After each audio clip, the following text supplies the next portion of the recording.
Dia taubat, kemudian setelah itu dia beriman kepada Allah, maksudnya dia terdorong dengan keimanannya kepada Allah supaya dia takut untuk mengulangi dosa tersebut dan sibuk mengerjakan amal soleh.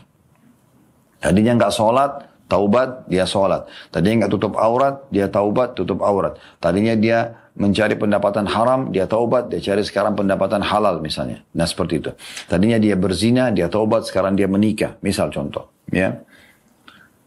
Maka kejahatan mereka, dosa-dosa mereka, diganti Allah dengan kebaikan. Diganti menjadi pahala. Jadi ini karunia Allah subhanahu wa ta'ala luar biasa bagi orang yang mau taubat. Karena dengan dia taubat betul-betul tulus karena Allah subhanahu wa ta'ala, Allah akan berikan, gantikan, bukan cuma sekedar menghapuskan dosa-dosa dan melepaskan dia dari hukuman, tapi juga Allah subhanahu wa ta'ala mengganti dosa-dosa itu menjadi pahala. Allahu Rabbi wal Islamu dini wa Muhammadan Rasulullah. Assalamualaikum warahmatullahi wabarakatuh. Alhamdulillah, wassalatu wassalamu ala rasulillah. Segala puji dan puja kehadirat Allah subhanahu wa ta'ala. Juga salawat dan taslim kepada Nabi besar Muhammad sallallahu alaihi wa ala alihi wa sahbihi wasallam. Saudaraku seiman, di hari kemerdekaan ini semoga Allah subhanahu wa ta'ala menjaga selalu persatuan dan kesatuan kita. Allah selalu merdekakan negara kita dari penjajahan apapun sifatnya. Allah makmurkan negara kita. Allah berikan petunjuk para pemimpin kita. Dan juga Allah mengangkat semua permasalahan-permasalahan di dalam negara kita. Dari bencana, ujian-ujian. Dan Allah makmurkan tentunya. Dan semoga insya Allah kita menjadi contoh bagi negara-negara yang lain. Allahumma amin. Saudaraku seiman, pada kesempatan ini kita akan melanjutkan bahasan kita. Namun pada hari ini secara online, sebelumnya pekan lalu hari Kamis secara offline, bedah buku kita 35 amal pelebur dosa yang ditulis oleh Fatin binti Abdul Aziz. Dan kita insya Allah akan masuk ke amal yang ke-12. Dan amal yang ke-12 ini luar biasa ya. Saya melihat ini sebuah bonus yang sangat besar dari Sang Pencipta Allah subhanahu wa ta'ala untuk setiap muslim, terutama bagi para pelaku dosa. Di mana sumber permasalahan hidup semua orang adalah dosa. Karena dosa ini adalah pelanggaran, kemaksiatan kepada Sang Pencipta Allah subhanahu wa ta'ala. Kapan seseorang melakukan perbuatan dosa, maka pastikan akan ada konsekuensi hukuman dari perbuatan tersebut. Oleh karena itu Qatada rahimahullah seorang tabi'in berkata, Allah telah memberitahukan kepada kalian tentang, Al-Quran telah memberitahukan kepada kalian tentang sumber semua permasalahan kalian dan solusinya. Kemudian ditanyakan kepada beliau, apa yang Anda maksudkan? Kata beliau, Al-Quran telah memberitahukan tentang dosa-dosa kalian dan juga mengajarkan kepada kalian untuk istighfar dan taubat. Kembali ke jalan Allah SWT. Jadi sumber masalah adalah dosa dan solusinya tidak ada lain kecuali taubat dan istighfar. Taubat ini teman-teman artinya kembali ke jalan Allah subhanahu wa ta'ala. Setelah seorang hamba melakukan dosa. Tentu setiap hamba bisa saja berbuat dosa dan kita akan membagi menjadi dua bagian. Kalau ada peluang Anda melakukan satu perbuatan dosa dalam kehidupan Anda, kalau ada peluang dan lagi menggebu-gebu, lagi besar sekali peluangnya untuk berzina, untuk mencuri, untuk bohong, untuk menipu, untuk apa saja. Di saat itu, Anda punya kewajiban untuk memberhentikannya dan menolak bisikan syaitan. Anda bersabar, walaupun gejolaknya besar. Tolak semua itu. Kata Nabi SAW dalam hadis sahih, "Man taraka syai'an lillah abdalahu khairan min." Siapa yang meninggalkan sesuatu karena Allah, Allah pasti akan gantikan dengan sesuatu yang lebih baik daripada apa yang dia tinggalkan itu. Jadi pastikan setelah Anda tinggalkan, ya walaupun mungkin lagi bergejolak, walaupun syaitan berusaha menanamkan rasa penyesalan kalau tidak dilakukan misalnya atau tidak diambil peluang dosa itu, tetap saja kita bersabar, komitmen ya, untuk menolak bisikan syaitan. Karena syaitan sangat lemah, hanya membisikkan saja. Maka pastikan Allah akan gantikan sesuatu yang lebih baik. Berapa banyak orang yang meninggalkan perbuatan zina, Allah berikan pasangan yang baik. Berapa banyak orang yang meninggalkan pendapatan haram, Allah berikan pekerjaan yang halal. Berapa banyak orang yang meninggalkan pelaku perbuatan-perbuatan buruk, Allah sembuhkan penyakitnya, Allah tinggikan derajatnya dan seterusnya. Ya. Jadi ini sangat jelas dalam realita kehidupan kita tentunya teman-teman sekalian. Oleh karena itu kalau ada peluang untuk melakukan, jangan lakukan. Tapi kalau Anda sudah terlanjur melakukannya, ini jawabannya berbeda. Saya sudah terlanjur berzina, saya sudah terlanjur mencuri, saya sudah terlanjur melakukan dosa-dosa ini, apa harus saya lakukan? Jawabannya taubat. Tidak boleh teman-teman sekalian dan tidak pantas bagi seorang muslim menunggangi taubat ini sebagai alat permainan dia. Ya, saya buat dosa aja sekarang, toh nanti gampang saya taubat. Ini namanya menjadikan taubat sebagai alat permainan. Ini tidak boleh. Ya, karena bisa saja Allah tidak izinkan dia taubat. Misalnya lagi berbuat dosa, kemudian Allah cabut ruhnya, ajalnya datang meninggal dalam kondisi dia bermaksiat sehingga jadi su'ul khatimah. Jadi penutupan hidup yang buruk, wa na'udzubillah. Ya. Jadi nggak bisa kita main-main. Tapi kalau orang sudah melakukannya dan dia merasa menyesal, dia ingin kembali kepada Allah, Allah masih membukakan sebuah pintu bonus buat dia, yaitu taubat, maknanya kesempatan untuk kembali lagi kepada Allah Subhanahu wa taala. Allah sebutkan di sini diangkat dalil pertama oleh penulis surah Al-Maidah ayat 39, "Faman taba min ba'di dzulmihi wa aslaha fa inna Allah yatubu alaihi innallaha ghafurur rahim." Barang siapa bertaubat ya, sesudah melakukan kejahatan itu, kejahatan apa saja dilakukan, dan memperbaiki diri. Nah, dia bukan cuma sekedar taubat meninggalkan perbuatannya, tapi dia coba mengganti perbuatan buruk itu dengan perbuatan baik misalnya. Ya. Maka sesungguhnya Allah menerima taubatnya. Dan sesungguhnya Allah maha pengampun lagi maha penyayang. Tentu ini harus diikuti dengan niat yang ikhlas. Kalau ada orang hanya setengah-setengah saja dia ya, dalam bertobat, maka tidak akan diterima oleh Allah SWT. Makanya sering kami ingatkan ini dan kami akan ulangi lagi sekarang. Imam Nawawi rahimahullah berkata, ya, taubat itu akan diterima dengan 3 syaratnya. Yang pertama adalah meninggalkan dosa itu seketika. Yang kedua, menyesalinya. Yang ketiga, berjanji kepada Allah tidak akan mengulanginya. Maka dipastikan Allah akan memaafkan kesalahannya. Juga poin penting, Anda tidak perlu mengenang lagi ya kenikmatan melakukan perbuatan dosa itu. Anda berlindung kepada Allah Subhanahu wa taala dari bisikan syaitan, mengingatkan tentang keindahan berzina itu, keindahan mencuri itu, atau kenikmatan di saat memang pada saat itu ada kenikmatan yang Anda rasakan secara kejiwaan. Itu Anda lupakan, Anda berusaha berlindung kepada Allah Subhanahu wa taala dan Anda alihkan kenikmatan itu kepada kenikmatan ibadah yang Anda rasakan dari kehusyuan salat, kenikmatan sedekah, kenikmatan berbakti kepada orang tua, kenikmatan membantu orang lain dan seterusnya. Dari ayat ini kita ambil pelajaran bahwasanya pentingnya seorang muslim untuk taubat kepada Allah Subhanahu wa taala, namun tidak cukup dengan taubat saja meninggalkan dosa itu, tapi dia juga harus wa aslaha. Dan dia coba perbaiki, dia artinya dia beralih dari perbuatan salah itu kepada perbuatan baiknya. Kata penulis, saya bacakan paragraf setelah menulis ayat ini.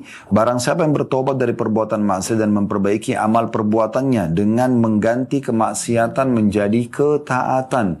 Tadinya selalu jam 9 malam sampai jam 11 malam di diskotik, di karaoke. Sekarang dia ganti. Jam 9 malam sampai jam 11 malam misalnya pengajian. Setelah dia taubat, dia ganti. Dia isi dengan aktivitas yang baik. Maka Allah Subhanahu wa taala akan menerima taubat, menutupi kesalahan dan mengampuni dosa-dosanya. Ayat ini meskipun diturunkan dalam masalah pencurian secara khusus tadinya, tapi hukumnya umum untuk semua bentuk maksiatan atau kejahatan. Imam Asy-Syaukani rahimahullah berkata, konteks ayat ini umum mencakup pencuri dan pelaku kejahatan lain. Karena pengambilan hukum dengan keumuman lafaz bukan dengan kekhususan sebab. Maksudnya hukum itu akan diambil dari umumnya lafaz. Ya. Kayak misalnya, hai orang beriman, sholatlah misalnya. Masuk laki-laki dan perempuan gitu ya.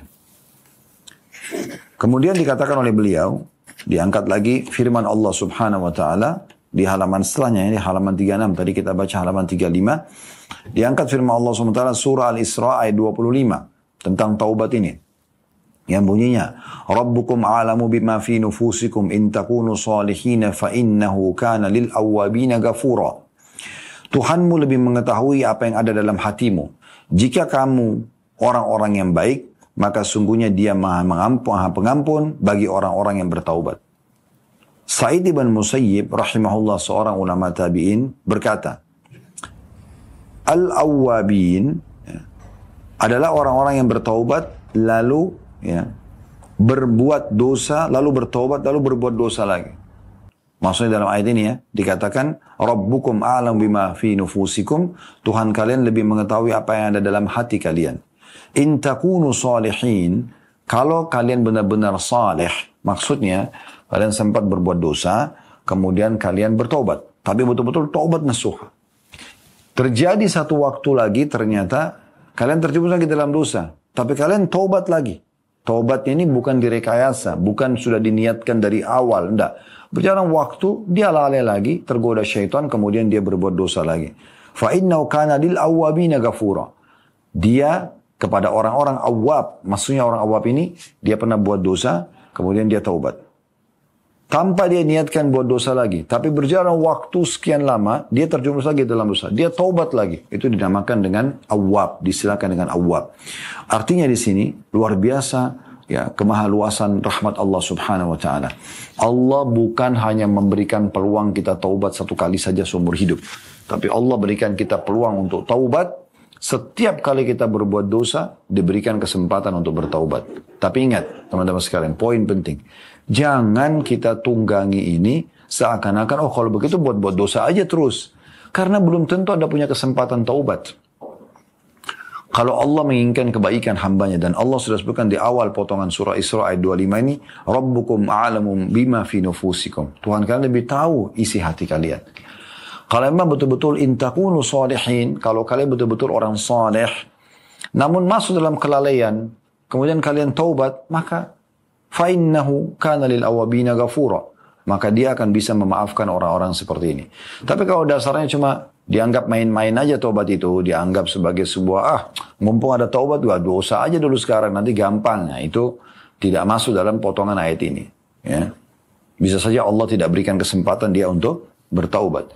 Ibnu Abbas radhiyallahu anhu diangkat oleh beliau juga berkata, Al-Awwab adalah orang yang apabila diingatkan kesalahannya, ia segera bertaubat. Makna lain daripada Al-Awwab selain dikatakan oleh Sa'id bin Musayyib tadi adalah orang yang berbuat dosa kemudian dia tobat, lalu dia berbuat dosa lagi, lalu dia tobat lagi.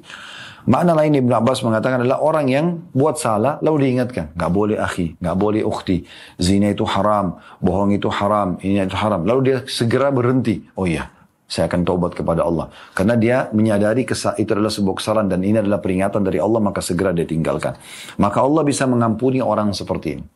Yang jadi masalah, makna lain daripada ayat ini, kalau ada orang justru dengan kesombongannya, ya, apa sih saya kan tidak salah, gitu kan? Udahlah gampang nanti saya tobatnya, gitu. Dia nggak mau nggak mau sadar dengan peringatan yang sampai kepadanya. Nah orang seperti ini tentu tidak masuk dalam prioritas yang dibahas dalam ayat ini. Imam Ar-Razi rahimahullah berkata dalam tafsirnya, sudah menjadi sunnatullah bahwa dia Allah mengampuni dan menghapus kesalahan orang-orang yang bertaubat. Ya, asal dia mau taubat, dia kembali kepada Allah dan dia tulus dengan taubatnya. Biasa ada istilah dengan taubatun nasuha. Baik, kemudian beliau mengangkat juga firman Allah Subhanahu wa taala dalam surah Al-Furqan ayat 68 sampai 71.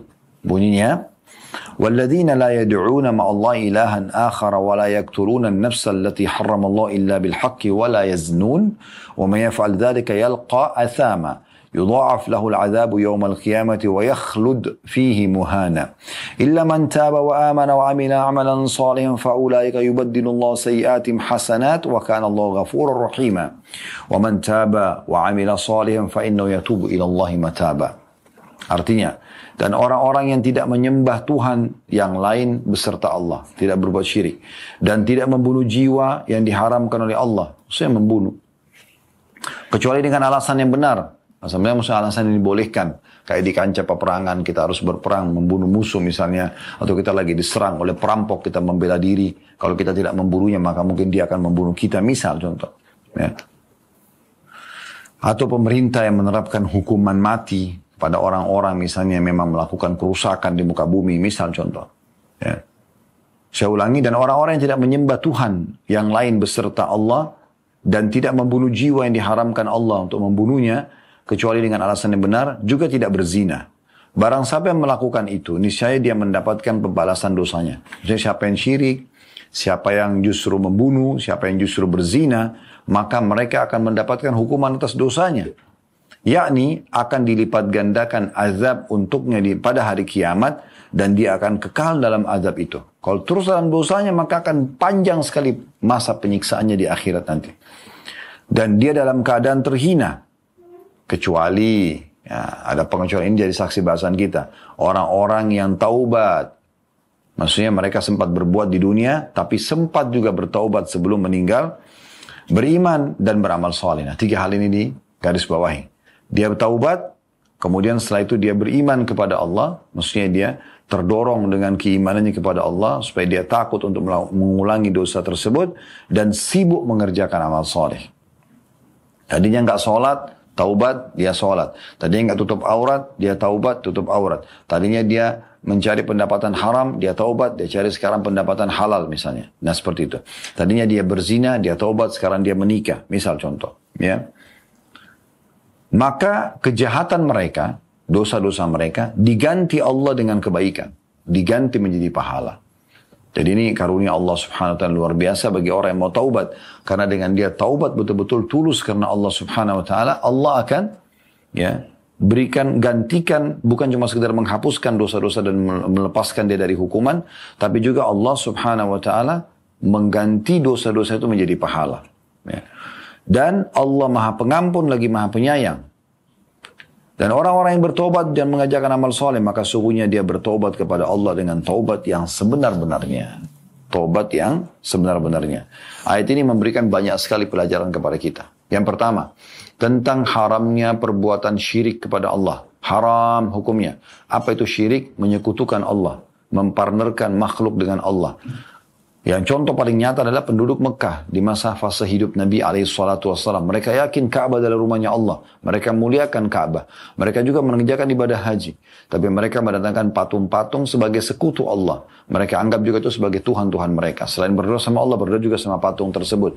Ya, mengusap-usapnya ya, dan seterusnya, menyembeli untuknya ya, dan seterusnya. Ini semua atau yang semisalnya, ini semua adalah perbuatan syirik kepada Allah subhanahu wa ta'ala. Makanya mereka dikenal dengan musyrikin Makkah. Atau musyriki Makkah, mereka adalah orang-orang musyrik dari kota Makkah. Ya. Sampai akhirnya Allah selamatkan mereka.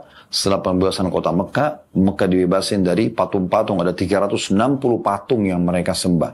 Dan yang paling pertama Nabi SAW melakukan pada saat masuk ke Makkah adalah setelah menenangkan kondisi dan menyebarkan keamanan, ya, kota tersebut sudah tidak ada lagi kira-kira perlawanan yang akan terjadi dari penduduk Mekah.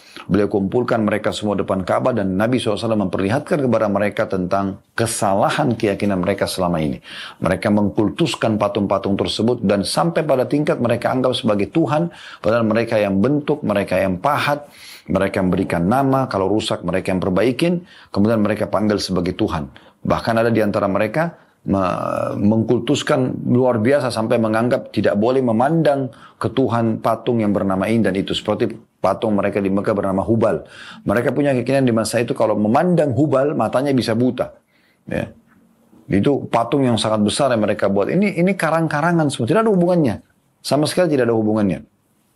Maka Nabi SAW keliling di sekitar Ka'bah ya, sambil membawa tongkat beliau dan menghancurkan satu persatu patung tersebut. Ada di antara patung yang Nabi SAW pukul lalu hancur, ada yang belum disentuh sudah hancur. Allah SWT hancurkan. Terakhir Nabi SAW sengaja membiarkan Hubal, patung yang paling besar, yang mereka anggap paling kuat, dan dirantai patung itu. Mereka takut Tuhan mereka dicuri, gitu kan. Maka Nabi SAW dari atas unta beliau mencolok matanya Hubal, sambil mengatakan wa qul ja'al haqq wa zahaqal batil innal batila kana zahuqa. Membaca firman Allah Subhanahu wa taala. Wa qul ja'al haqq, katakanlah telah datang kebenaran, wa zahaqal batil, dan mengalahkan kebatilan. Innal batila kana zahuqa, dan ketahuilah kebatilan pasti akan sirna. Maka goyanglah Hubal dan rubuh pada saat itu. Kemudian para sahabat atau zubu pecah beberapa keping, maka para sahabat datang kemudian menghancurkan patung tersebut. Disitulah orang-orang Quraisy menyadari ternyata sesembahan mereka ini semuanya lemah dan ini kedustaan. dan akhirnya mereka memurnikan bertauhid kepada Allah Subhanahu wa taala. Tidak boleh. Oleh karena itu juga tidak boleh teman-teman sekalian seperti memakai jimat-jimat, ya di Indonesia biasa kita pakai jimat. Kata Nabi SAW, man allaka tamimatan faqad asyrak. Siapa yang menggantungkan jimat dia telah berbuat kesyirikan. Atau mengatakan misalnya turunnya hujan ya karena bintang ini dan bintang itu. Sebagaimana Nabi SAW pernah bersabda kepada para sahabat selepas hujan semalaman, di pagi hari beliau mengatakan, sungguhnya Allah berfirman, telah beriman pada pagi ini hamba-hambaku dan telah kafir kepada bintang, dan ada di antara mereka juga yang beriman pada bintang tapi kafir kepadaku. Adapun orang yang mengatakan hujan ini turun karena izin Allah, dia beriman kepada Allah dan dia kufur kepada mentuhankan bintang-bintang. Dan siapa yang mengatakan kami mendapatkan hujan karena bintang ini atau bintang itu, maka berarti dia beriman pada bintang dan kufur kepada Allah Subhanahu wa taala. Orang muslim selalu berhubungan sama Tuhannya secara langsung tanpa membutuhkan perantara, apalagi benda-benda mati, ya. Tapi kalau dia datang kepada orang yang masih hidup sambil mengatakan misalnya tolong doakan saya, itu tidak ada masalah. Tapi kalau orang sudah meninggal dunia, ini sudah tidak bisa lagi. Mereka yang butuh doa ya dari kita. Sebagaimana kita saja mendoakan para sahabat, para syuhada, ya. Kemudian para nabi-nabi kita selalu mengatakan alaihimus salatu wassalam. Kita doakan supaya kesejahteraan dan salam hormat disampaikan kepada mereka. Semua itu teman-teman sekalian menandakan orang yang mati yang membutuhkan kepada kita. Ini yang pertama. Kemudian yang kedua, tidak boleh membunuh. Ini sudah kita jelaskan di dosa-dosa besar tentunya. Di bahasan kita ada di playlist YouTube insyaAllah. Namun saya ingatkan kembali, membunuh ini hukumnya haram. Tidak boleh sama sekali. Baik itu yang paling dekat, misalnya seorang ibu menggugurkan bayi yang ada di perutnya. Aborsi misalnya, ini tidak boleh ya, membunuh. Orang tua membunuh anaknya misalnya. Ya, atau anak membunuh orang tuanya, itu lebih parah lagi ya. Atau pasangan pada pasangannya. Atau membunuh orang lain tanpa alasan yang benar. Sudah kita jelaskan tadi alasan benar, lagi berperang misalnya di kancah peperangan. Kita harus membunuh musuh kita. Kalau tidak kita dibunuh misalnya. Atau kita lagi diserang oleh perampok. Kemudian kita membela diri. Nah ini berarti dibolehkan ya. Itu pun kata Nabi SAW, فَإِذَا قَتَلْتُمْ فَأَحْسِنُوا الْكِتْلَى. Kalau kalian harus membunuh, bunuhlah dengan cara yang baik. Ya. وَإِذَا ذَبَحْتُمْ فَأَحْسِنُوا الذِّبْحَ. Dan kalau kalian menyembelih, maka sembelihlah dengan cara yang baik. Hewan pun disembelih harus dengan cara yang santun. Tidak boleh menyakitinya. Itu juga dengan musuh. Kita tusuk, selesai. Tidak ada mutilasi. Ya. Tidak boleh membakar. Nah ini semua dilarang oleh Nabi SAW. Beliau mengatakan jangan ada beberapa sahabat menukir riwayat dari Nabi SAW bahwasanya jangan kalian ya memutilasi. Dan kata Nabi SAW tidak boleh membakar kecuali pemilik api itu. Maksudnya Allah Subhanahu wa ta'ala. Jadi ini jelas sekali. Kemudian yang ketiga adalah tentang haramnya zina. Dilarangnya perbuatan zina. Karena ini akan mengganggu nanti jalur nasab. Ya. Karena status sperma yang masuk ke rahim seorang wanita bisa membuatnya hamil. Dan akhirnya terjadilah keturunan manusia yang tidak jelas. Bukan melalui syarat dan peraturan Allah yaitu akad nikah. Nah ini tidak boleh. Gitu kan. Selain daripada itu pernah ada sahabat mengatakan, ya Rasulullah saya siap meninggalkan semua larangan Islam kecuali zina. Izinkan saya berzina. Lalu Nabi SAW mengatakan, kau mau nggak kalau ibumu dizinai, saudarimu dizinai, istrimu dizinai? Dia mengatakan tidak. Maka kata dia, begitu juga orang lain. Artinya jangan kamu lakukan. Karena orang lain pun tidak suka dengan perbuatan tersebut. Nah ini contohnya. Jadi hindari saja. Dan Allah SWT mengatakan tentang zina, wala taqrabu zina, jangan dekati, jangan mulai perbuatan zina tersebut. Karena innahu kana fahishatan wa sa'a sabila, karena dia adalah perbuatan yang buruk ya, dan seburuk-buruk jalan yang ditempuh.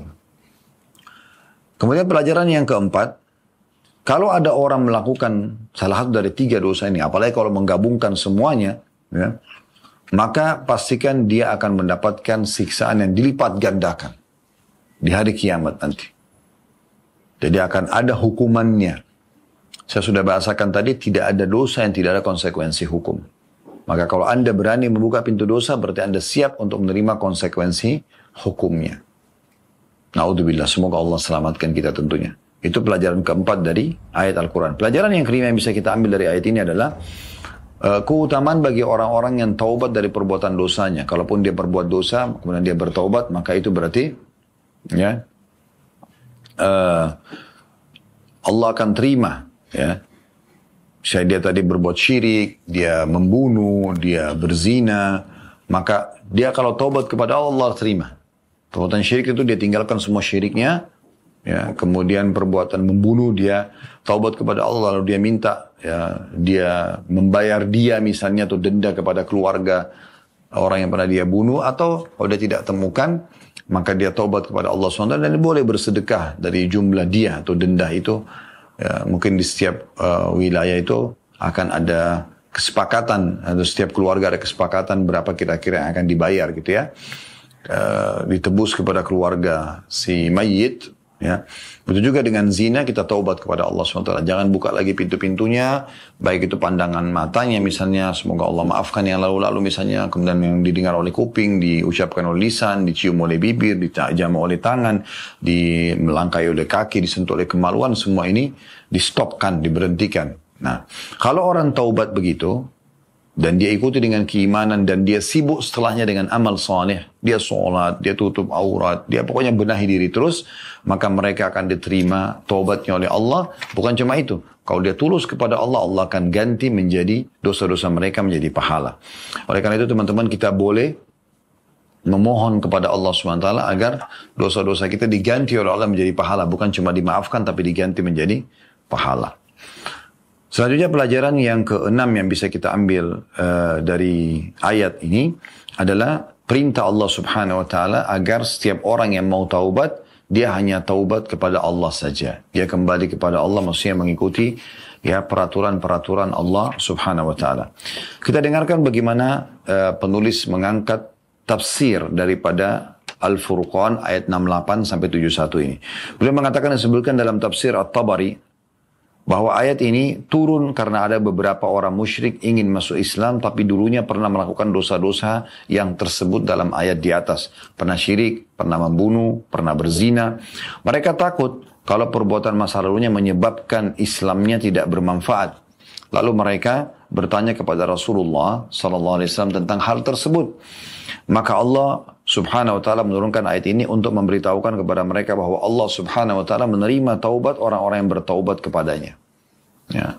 Jadi kalau ada orang masuk Islam dan dia rasa, oh semua yang Islam sekarang larang ini sudah pernah saya buat. Minum minuman keras, berzina, membunuh, segala macam lah perbuatan. Mungkin perbuatan syirik, pernah jadi dukun misalnya. Bagaimana caranya? Apakah masih boleh dia diterima taubatnya? Masih bisa dia masuk Islam kalau dia non-Muslim? Jawabannya bisa. Sebagaimana ayat ini menjelaskan asal dia betul-betul taubat nasuha, Allah SWT akan terima.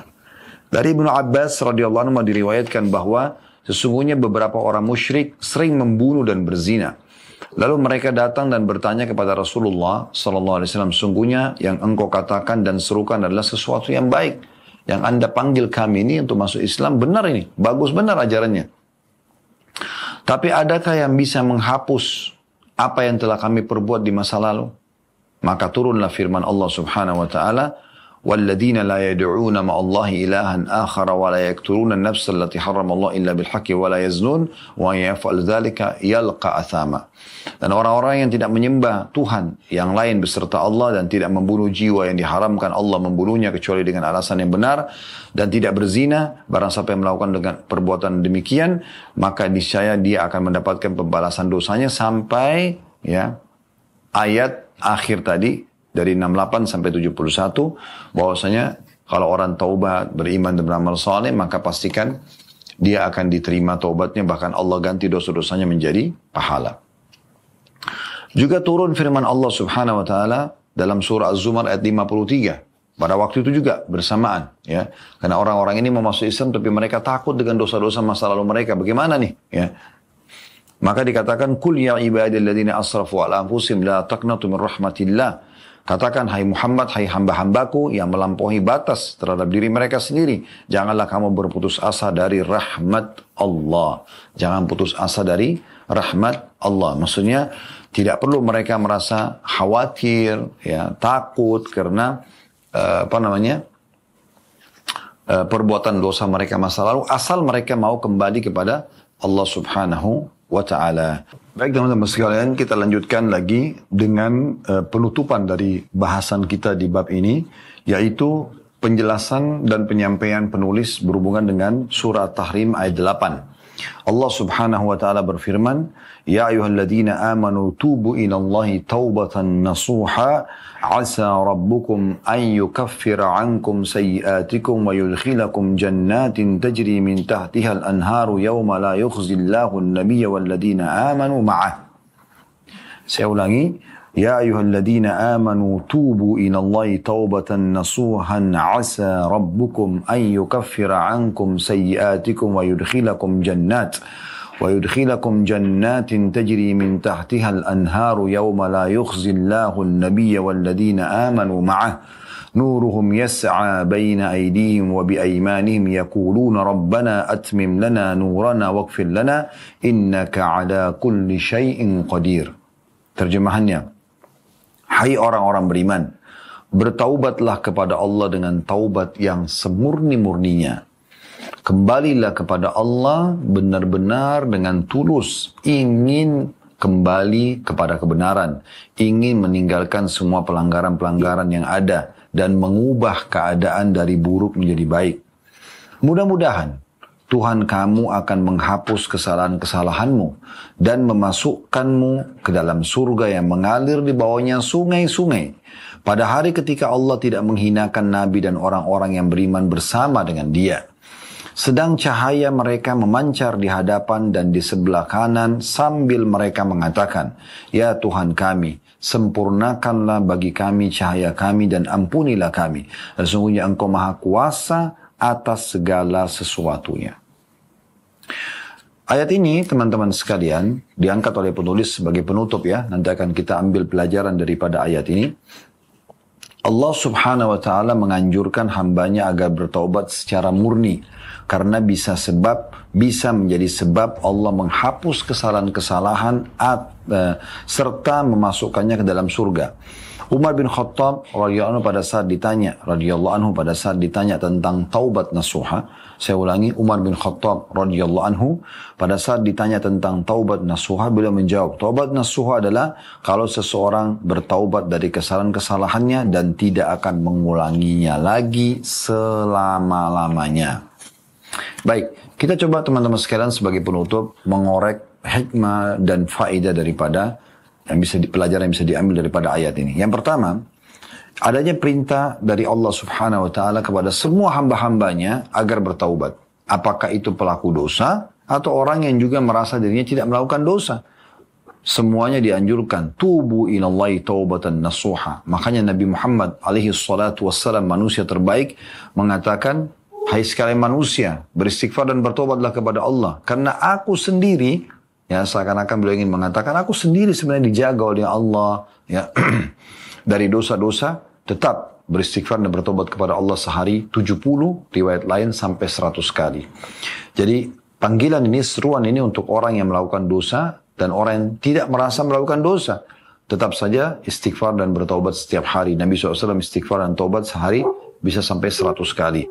Nah, kalau orang yang tidak melakukan saja dipanggil oleh Allah SWT juga untuk ya bertaubat kepada Allah, kembali kepada Allah, lebih ketat lagi untuk menjaga perintah-perintah Allah dan meninggalkan larangannya, maka bagaimana dengan orang yang sedang melakukan pelanggaran? Ini pelajaran penting sekali. Dan dari ayat ini juga kita bisa ambil pelajaran lain ya, bahwasanya bagi orang-orang yang melihat saudaranya terjerumus dalam perbuatan dosa, siapapun itu, punya hubungan kerabat atau tidak, yang penting dia saudara muslim melakukan pelanggaran dosa di depan matanya dia lihat, maka tidak boleh dia biarkan. Ingatkan dia. Ya, ingatkan agar dia segera kembali ke jalan Allah subhanahu wa ta'ala. Jangan pernah khawatir dengan bisikan syaitan yang mengatakan, mungkin dia marah, mungkin dia tidak terima. Itu bukan urusan kita. Itu urusan Allah subhanahu wa ta'ala. Kita hanya tugasnya mengingatkan. Karena kata Nabi SAW, Man ra'a minkum munkaran falyughayyirhu biyadi. Siapa yang melihat kemungkaran, dia harus ubah dengan tangannya. Fa in lam yastati' fa bilisani. Kalau tidak mampu dengan lisannya, fa in lam yastati' fa biqalbi. Kalau tidak mampu, maka minimal dengan hatinya. Wa dzalika adhaful iman. Dan itu selemah-lemah iman. Jika ada orang tidak bisa pungkiri dengan hatinya, maka dia pungkiri itu. Dia ingatkan, ajak taubat.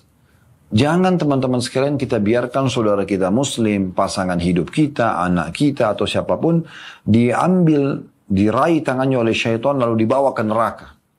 Orang-orang yang sedang melakukan perbuatan dosa itu sedang dirangkul oleh syaitan tanpa dia sadari untuk dibawa ke neraka. Oleh karena itu kalau kita lihat kita segera raih kembali tangannya. Jangan saudaraku, dia sedang akan membawamu ke neraka. Berhentilah. Kita ingatkan dia. Taubatlah. Tidak usah khawatir dia terima atau tidak. Kalau kita ikhlas, tulus menyampaikan dari hati kita dan lisan kita, pastikan itu akan masuk ke dalam hati orang yang sedang kita sampaikan. Kalau Anda riak memang, ada tujuan-tujuan duniawi, maka mungkin tidak akan berefek. Ini poin penting. Jangan biarkan siapapun, kenal atau tidak kenal dari saudara kita muslim, yang sedang terlibat dalam dosa, diraih, dirangkul, dipegang tangannya oleh syaitan, dibawa ke neraka. Karena kalau berbuat dosa, berarti dia sedang dibawa ke sana. Segera pegang tangannya, segera raih dia. Segera selamatkan dia dengan mengingatkan dan mendoakan. Ini juga bisa diambil pelajaran dari hadis ini. Karena Allah menyerukan, ayo taubat. Dan ayo ajak orang lain untuk taubat. Nah, seperti itu. Pelajaran kedua dari hadis. Kalau orang taubat nasuha, taubat yang semurni-murninya, betul-betul menyesali perbuatannya, betul-betul berjanji sama Allah tidak akan mengulanginya, dan dia berusaha untuk beramal saleh setelah itu, dan ini umumnya terjadi pada saat orang mau taubat ya, nanti syaitan yang kembali mengendorkan itu, merusak itu. Maka Allah SWT mengatakan Allah akan maafkan kesalahan-kesalahan dan Allah akan masukkan dia ke dalam surga. Subhanallah, ini makanya saya bilang tadi di awal pertemuan, taubat itu bonus dari Allah.